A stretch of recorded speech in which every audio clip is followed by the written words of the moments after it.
Hablar acerca del maestro ideal es un poco complejo y a la vez bastante inasertivos, podemos ser hasta determinado punto, porque el maestro ideal para ciertas personas va a ser aquel que cumple ciertas características, mientras que para otras va a ser aquel que cumple estas, otras o características muy anuentes que estén acertadas en cuanto a cultura, en cuanto a modos de aprender. Entonces, el maestro ideal no existe una definición que sea específica y que abarque y contemple los diferentes modos de pensar, los diferentes modos al cual el ser humano está acostumbrado a, a que se le pueda enseñar. El maestro ideal en la educación de adultos eh, es bastante complejo y también podría decirse que es bastante armonioso el poder eh, ser guía orientador de la educación de adultos. Esto porque cuando se da el proceso de educación de adultos, pues su misma palabra lo indica que es un proceso en el cual la persona que guía a los estudiantes pues es una persona ya adulta también.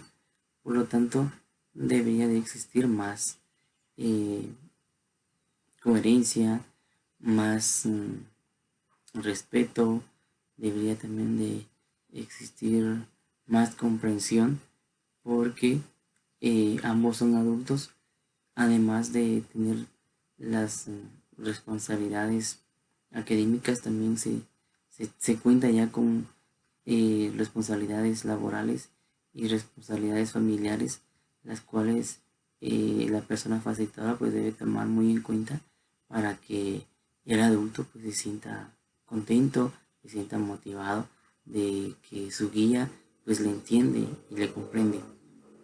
Algo muy importante de algunas características que debe de cumplir el maestro ideal es de que en la etapa adulta el maestro ideal se convierte en una ayuda, en una guía para las personas adultas que están en busca de finalizar ese proyecto educativo que cuando eran niños o cuando eran adolescentes se trazaron.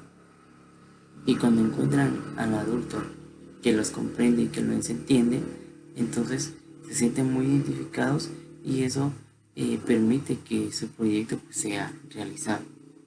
Otra característica del maestro ideal en la educación adulta es de que se preocupa por el estudiante, como el hecho de tener ya responsabilidades familiares, responsabilidades sociales e incluso las responsabilidades laborales, pues el guía lo debe de entender, preocuparse por él, porque ambos en determinado momento se van a necesitar, es decir, que se requiere de una ayuda mutua porque los compromisos adquiridos en determinado momento pueden afectar o entorpecer el proceso del estudiante. Entonces el guía, al preocuparse por ello, al velar que el estudiante facilitarle ese proceso, pues cumpla no solo con el compromiso académico, sino con los diferentes compromisos que tiene. Es decir, que debe ser un entendimiento recíproco siempre y cuando el estudiante dé a conocer esas inquietudes.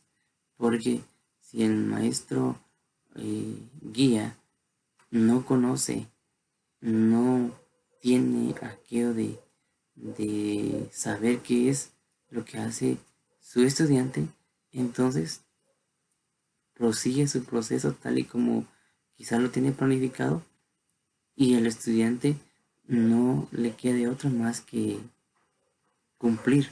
Y eso sería algo, hasta un punto de vista sería bastante traumático porque el hecho de asumir y cumplir con sus diferentes responsabilidades haría no solo un desgaste físico, sino un desgaste mental. Y entonces ahí, eso con el tiempo pues llega a desfavorecer, llega a desmotivar al estudiante adulto, deja de cumplir sus responsabilidades, quizás por cumplir con el compromiso de estudio o todo lo contrario. Entonces, el maestro adulto pues debe preocuparse por el estudiante. Otra de las características de el maestro guía en la educación adulta es de que debe de aceptar sus errores.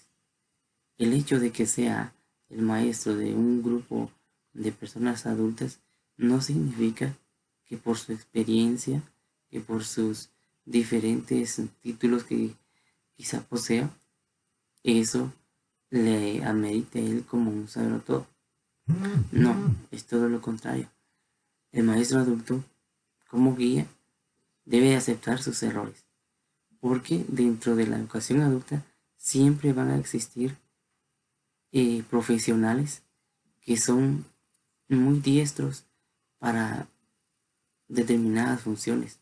Es decir, que ya en la educación adulta muchas veces llegan profesionales mejores que los maestros guías porque se han especializado en diferentes áreas y que por el hecho de estar estudiando en determinada fase o determinado grupo es porque es algo más que una meta más que el estudiante quiere eh, adjuntar a su proyecto de vida.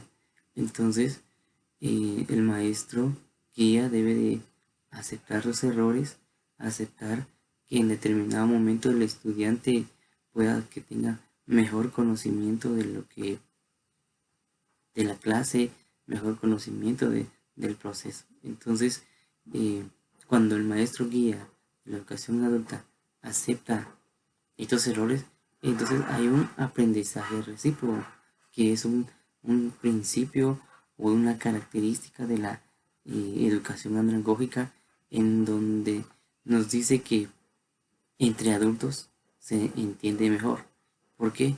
Porque ambos han vivido, ambos tienen diferentes experiencias y en determinado momento pues esas experiencias se unen, llegan a concretarse y por esa razón todos aprenden.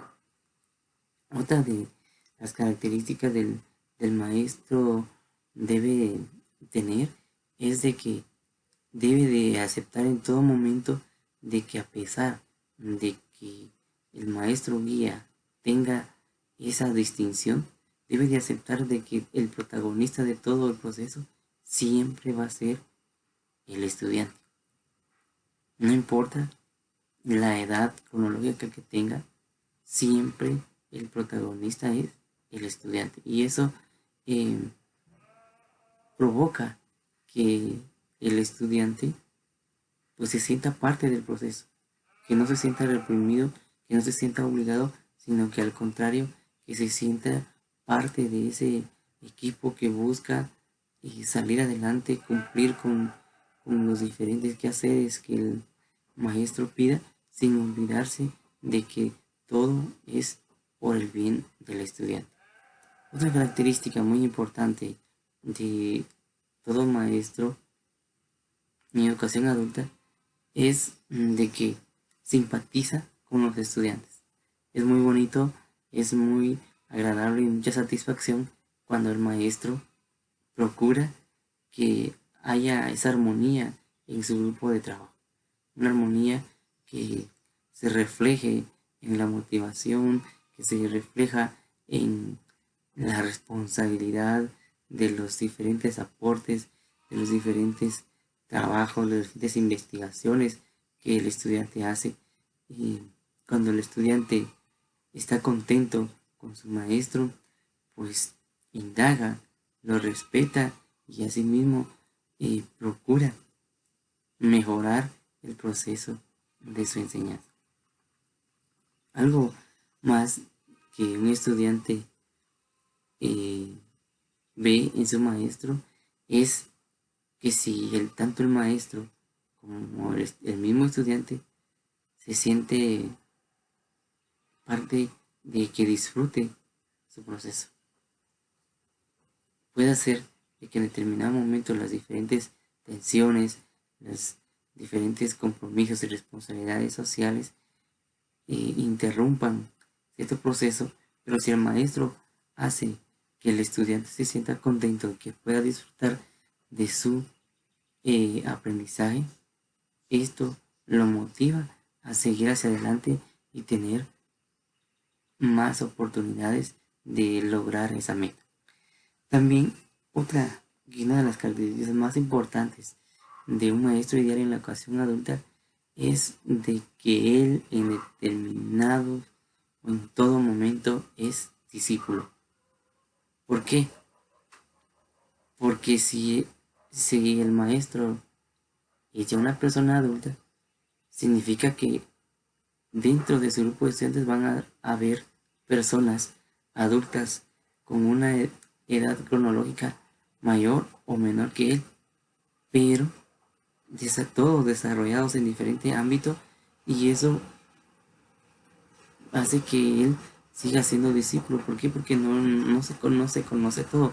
Llega un momento, llega un punto, llegan temas en los que el facilitador, el maestro, pues desconoce, no es de su dominio, y en la clase, como es de una educación ya de adultos, pues más de alguien maneja mejor los términos, maneja mejor los temas, y entonces no le queda más de que dejar abierto esa parte y darle oportunidad al estudiante para que él aporte. Es decir, entonces que hay una enseñanza no solo de parte del maestro, sino de parte de el estudiante. Algo mal que hemos visto o que se ha visto en el diferente proceso, en los diferentes años, es de que muchos ven a un maestro ideal como aquel que consigue que sus estudiantes logren los mejores puntos. Lamentablemente estamos acostumbrados a que el mejor estudiante es aquel que obtiene una calificación de 90, 95, incluso hasta 100 puntos. Pero no es así. Cuando muchos de estos estudiantes logran ese tipo de puntos que en cierta manera influye también el maestro, muchas veces la educación es memorística. El estudiante solo retiene la información por quizás horas, minutos, días o meses, pero al llegar a las situaciones reales, al llegar ya a una etapa en la cual se debe demostrar ciertos procesos, pues ya el estudiante ya no sabe. Es decir, que solo estudió para el momento, para el examen, para la evaluación. Entonces, mucha gente, mucho estudiante tiene esa idea de que el maestro ideal es es aquel que mantiene o que logra que sus estudiantes logren los mejores punteos. Sí influye, sí tiene su parte ganadora o exitosa tener los mejores resultados cuando estos no solo, además de verse reflejados en forma cuantitativa, sino que también se ven reflejados en análisis de situaciones venideras o situaciones que puedan ser ya aplicados a la realidad. Otra mala idea que se tiene del maestro ideal, que creen que el maestro ideal es aquel que impone orden en el aula, que es aquel que es respetado en el aula. Muchas veces el estudiante respeta o está tranquilo en el aula o en la clase solo por el que el maestro impone sus reglas, impone su carácter. Entonces, en estas situaciones, pues el estudiante respeta al maestro por miedo, no lo respeta por, porque lo quiera, no lo respeta porque sabe, no lo respeta porque se siente motivado, no lo respeta porque siente que los conocimientos que se están adquiriendo son realmente buenos o realmente aplicables a las diferentes áreas de la vida, sino que simplemente lo respeta por miedo.